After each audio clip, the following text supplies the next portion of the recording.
Hello, welcome to RT Today, where we bring you Middletown High School's announcements for the week ahead and a wrap-up of what happened in the news last week and more. I'm Ryan Lawler. This week's show is brought to you by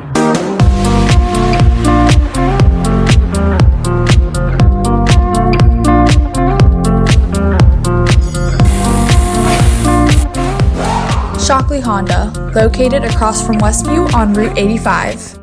Let's go to Gabby Pieklo for a look back at This Week in History. In This Week in History on November 24th, 1991, Freddie Mercury, the lead singer for the rock group Queen, died at age 45, just one day after he publicly announced he had tested positive for HIV. That's your look at This Week in History. Now let's hear about this week's birthdays from Baron Rock. A happy birthday this week to Jonathan Gomez, Caden Fisher, Chad Hoy, Jacob Steitley, Meredith Witt, Anath Nair, Jordan Pryor, Zach Adolfi, Omar Ramirez, Preston Yost, Connor Grossman, Sophie Weinstein, Bryce Whiteley, Nicholas Matola, and Alan Strickland. Now let's go to Jacob Holcomb for this week's announcements. Thanks, Ryan. Anyone interested in participating on the Middletown High School wrestling team this season who has not already contacted Coach Shartner, please contact Coach Shartner at james.shartner@fcps.org. Also, please provide your name and email address so we can contact you. MHS Spirit Shop is now open in time for the holidays. If you have any questions, email Coach Desimone at michael.desimone@fcps.org or contact Middletown Sportsland. FCPS students in grades 9, 10, and 11 who are interested in learning more about or applying to Career and Technology Center next year can now sign up for a virtual shadow experience. Check out the MHS newsletter sent out on Find Out First for a link to schedule a shadow experience. Several members of the MHS Key Club took advantage of some recent beautiful weather and worked together to clean up several parks in Middletown and the school grounds of the Middletown campus. Great job, Key Club. Thanks, Jacob. Now let's find out what's been happening in the rest of the world. Here's Morgan Vandry. With Pfizer seeking FDA approval for its new coronavirus vaccine, Moderna has released data that their vaccine is 95% effective and is on track to compete with Pfizer. The U.S. has already pre-ordered 100 million doses of the Pfizer vaccine, with 20 million of them said to be ready by next month, but it could be possible that it will be months before large-scale rollouts of a vaccine will happen. Elon Musk and SpaceX recently launched their Falcon 9 rocket with Crew 1, with Crew Dragon spacecraft Resilience. This is SpaceX's first launch with a full crew on board. The crew consists of 3 Americans and 1 Japanese astronaut. Resilience Commander Mike Hopkins said, quote, "To the Falcon 9 teams, well done. That was one heck of a ride. There was lots of smiles," unquote. COVID-19 numbers across the nation are hitting levels that they haven't reached since late spring and early summer. The amount of new cases per day in Maryland hit a new peak on November 17th with 2,052 new cases reported. As many states put new safety measures in place, some controversies have arisen. In one case, California Governor Gavin Newsom, who has advocated putting masks on in between bites of food while dining at restaurants, was spotted with health lobbyists without anyone wearing a mask. Up next, Patrick Velez tells us what's been happening in the world of arts, entertainment, and celebrity. Singer-songwriter Taylor Swift's music catalog was recently sold to a private equity group without her knowledge or approval. Swift recently shared that she is already re-recording her old music in hopes that it will take away the value of their investment. She also revealed that her contract allows her to re-record her Fearless, Speak Now, Red, and 1989 albums. Supermodel Karlie Kloss confirmed what many suspected on Instagram last week. In a video clip, Kloss revealed her baby bump and said good morning to her unborn child. Kloss married Joshua Kushner in 2018. This will be their first child. Kloss said that she is, quote, overjoyed, unquote. Ben Watkins, a rising culinary star who was on the 6th season of MasterChef Junior in 2018, died on Monday from a rare form of cancer at the age of 14. Watkins started his cooking career working in the kitchen for his father's restaurant and would help around the restaurant. He would even sell his own baked goods like cinnamon rolls, cookies, brownies, and banana bread. Tragically, both Watkins' parents died in a murder-suicide in 2017. Let's go to sports, where Sean Velez catches us up on what's happening on and off the field. Dustin Johnson won the 2020 Masters at Augusta National with a 5-shot victory, shooting an overall score of 20 under. The tournament took place in November instead of its traditional April date because of the COVID pandemic. Johnson won with the lowest score in Masters tournament history.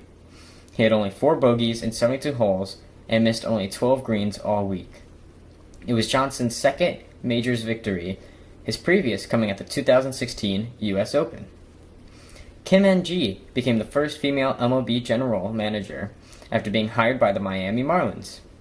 She had been interviewing with teams for years for the general manager position, but never actually ended up getting the job. Ng spent 9 years as the assistant general manager of the Los Angeles Dodgers from 2001 to 2010. Along with being the first female to be an MLB general manager, she's the first female general in any of the 4 major American sports leagues. The NBA draft is officially in the books for 60 players Wednesday night. Their dreams came true by hearing their names called on national television. In the end, the draft was recorded to have plenty of surprises, as well as fewer trades than expected. But some selections were made without much surprise. Specifically, Anthony Edwards for the Minnesota Timberwolves, James Wiseman for the Golden State Warriors, and LaMelo Ball for the Charlotte Hornets. Thanks, Sean. Finally, Bernie Casada shares with us some words of wisdom. Hi everybody, it's Mr. Casada here. George Washington Carver was an African-American agricultural scientist and inventor. You probably heard of him. He was one of the most prominent scientists of the early 20th century. And he said, how far in life you go depends on being tender with the young, compassionate with the aged, sympathetic with the striving, and tolerant of the weak and the strong. Because someday in your life, you will have been all of these.